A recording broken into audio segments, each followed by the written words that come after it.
Hola, bienvenidos al taller de lectura y redacción para jóvenes y adultos del Centro Cultural Casa de las Bombas. Yo soy Iván Vargas y ahora veremos la segunda parte de las etapas del proceso de lectura. En esta ocasión veremos los tipos de lecturas que existen y la postlectura.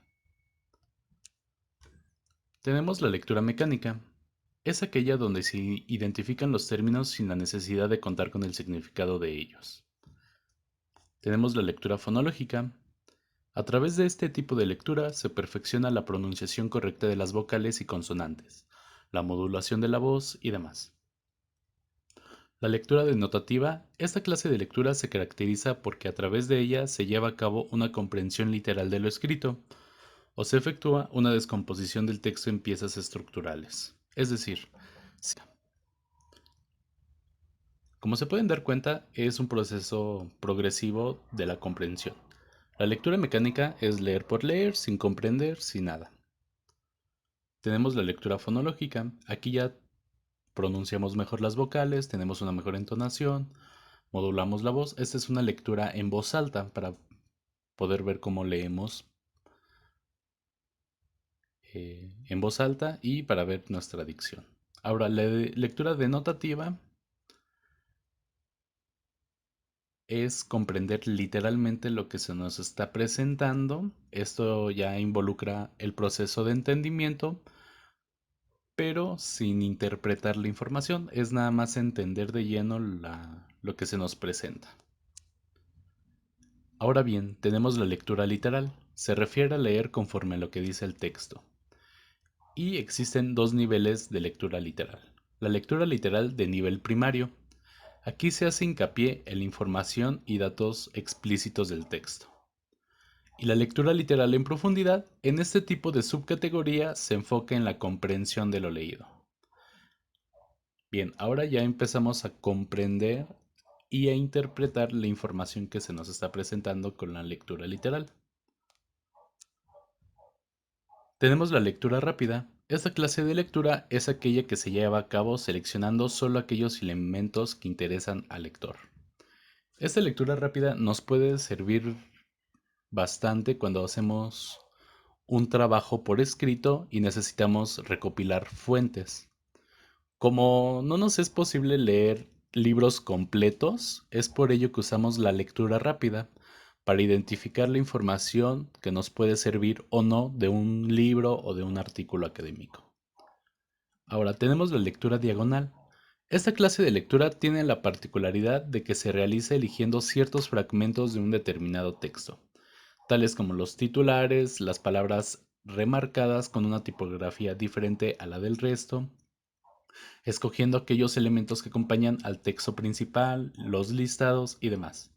Su nombre deriva del movimiento realizado por la mirada, la cual se dirige de una esquina a otra y de arriba hacia abajo en busca de información específica.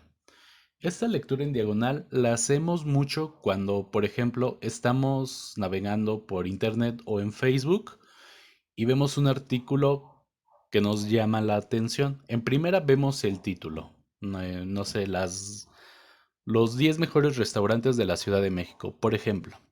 Le damos clic a ese artículo, entramos y nuestra primera lectura va a ser en diagonal. Esto es identificar las letras que están en negritas, identificar si se encuentran cerca o no de donde estamos, identificar cierta información que nos puede ser útil.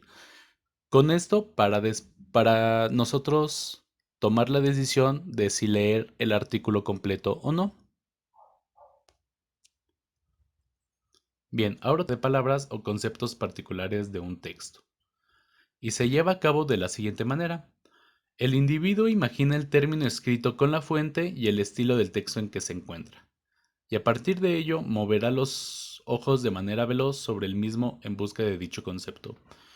Esta técnica es complicada y requiere una mayor comprensión de lectura y fluidez también de lectura. Entonces, por ejemplo, nosotros estamos haciendo un trabajo de comida típica mexicana. Entonces, para escanear las fuentes de información que elegimos, Vamos a elegir palabras claves como tacos, quesadillas, México, cultura. Y a partir de esas palabras realizamos el escaneo rápido de los párrafos para identificar esas palabras clave. Ahora, hay que tener en cuenta que al realizar de manera correcta y consciente las etapas de prelectura y lectura, es más fácil enriquecer la información sobre un tema incrementando nuestros conocimientos. Por ejemplo, como lo vimos en la prelectura, la prelectura nos ayuda a no entrar de lleno en un texto que desconocemos por completo. La prelectura, pues, es abordar primero el libro o la revista o el artículo, abordarlo para ver el índice, ver el título, la contraportada, quién es el autor, podemos realizar una búsqueda de quién es el autor y todos esos elementos que nos dan pauta para entender lo que se nos va a presentar en la lectura como tal. Y en estos procesos de lectura, pues ya tenemos eh, entendido de mejor manera todos estos diferentes tipos de lectura, porque no es nada más leer por leer.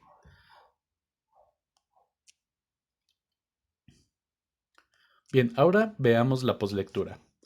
En esta etapa busca que, como estudiante, organicemos la información que leímos y la comparemos con la adquirida para integrar nuevos conocimientos y aprovechar mejor la información.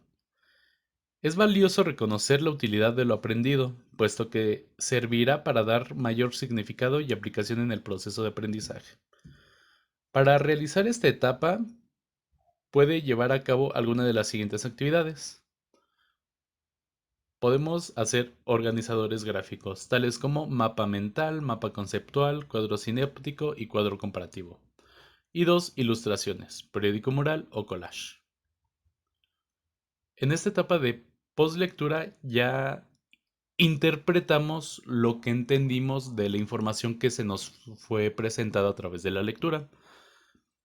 Con organizadores gráficos, un mapa mental, un mapa conceptual para poner las ideas claves e ir hilándola de mejor manera. Bien, ahora veamos el contexto y la planeación. El contexto se refiere a las circunstancias en las que se elabora el texto, es decir, la inspiración del autor, el lugar, el tiempo, la cultura, la situación, el ambiente, entre otros, en lo que se generó el escrito. Es específicamente útil para comprender la intención comunicativa de lo que se lee. Y la planeación es el paso más importante para escribir algún tema. Con la planeación clarificamos lo que quiere transmitir con lo que escribimos, es decir, los objetivos y razón del texto que deseas presentar. En esta etapa se responden preguntas como ¿cuál es mi tema? ¿Qué información deseo proporcionar? ¿En qué se sustenta mi escrito? Y bueno, por mi parte sería todo. Espero que se encuentren bien. Hasta la próxima.